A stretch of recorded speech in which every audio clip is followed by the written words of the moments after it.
भगवान कृष्ण अर्जुन को समझाते हैं, संन्यास का ही एक रूप योग है। योग के लिए इंद्रियों तथा मन को वश में करना परम आवश्यक है। मनुष्य स्वयं ही अपना मित्र है तथा स्वयं ही शत्रु है। अतः अपनी कमियों को सुधार कर वह स्वयं अपना भला करे। जो अपनी बुरी आदतों को नहीं छोड़ता, अपनी इंद्रियों तथा मन को वश में नहीं करता, वह तो स्वयं ही अपना शत्रु है।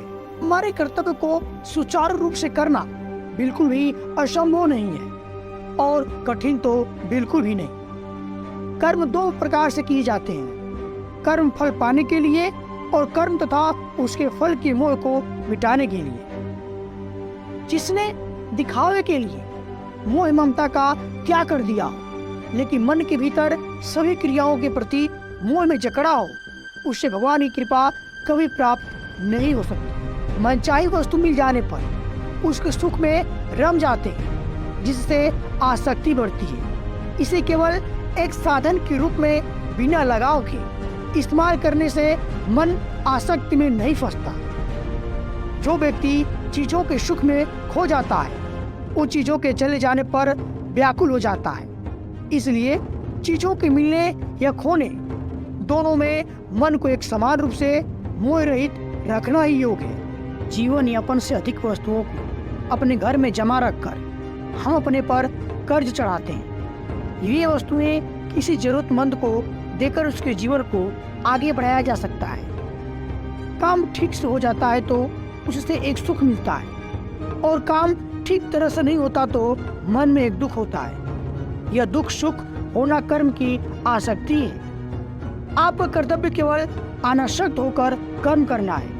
फल तो प्रभु इच्छा के अनुसार मिलता है। आसक्त द्वारा सत्य की प्राप्ति कभी नहीं होती, बल्कि असत्य के त्याग से सत्य की प्राप्ति होती है। शरीर मैं नहीं, मेरा नहीं और मेरे लिए नहीं, इस सच्चाई पर मनुष्य दृढ़ रहे तो अपने आप से उसका उद्धार हो जाएगा। जो व्यक्ति स्वयं के द्वारा स्वयं का उद्धार नहीं करता, वह अपना शत्रु स्वयं है। अर्थात जो व्यक्ति अच्छे कर्मों द्वारा उन्नति करता है, वह उद्धारक होता है।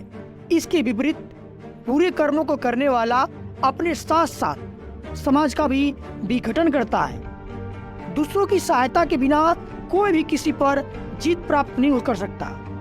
दूसरों की सहायता लेना ही स्वयं को पराजित करना है। अर्थात स्वयं को पहले पराजित कर ही दूसरों पर विजय पाई जा सकती है। जो अपने लिए दूसरों की थोड़ी सी भी आवश्यकता नहीं समझता, वह अपने आप से अपने आप पर विजय प्राप्त करता है। जिसके पास सुख साधनों का अभाव हो, उस पर भी वह प्रसन्न रहे तो वह सुखी कहलाता है। लेकिन जो सारे सुख साधनों के बावजूद इस चिंता में घूरता रहे कि वे चले नहीं जाए, वह दुखी कहलाता है। भीतर सुख दुख, बाहरी सुख दुख और मान अपमान में शांत और निर्विकार रहने वाला व्यक्ति ईश्वर के निकट होता है। इतना सोए कि उठने पर निद्रा या आलस न सके।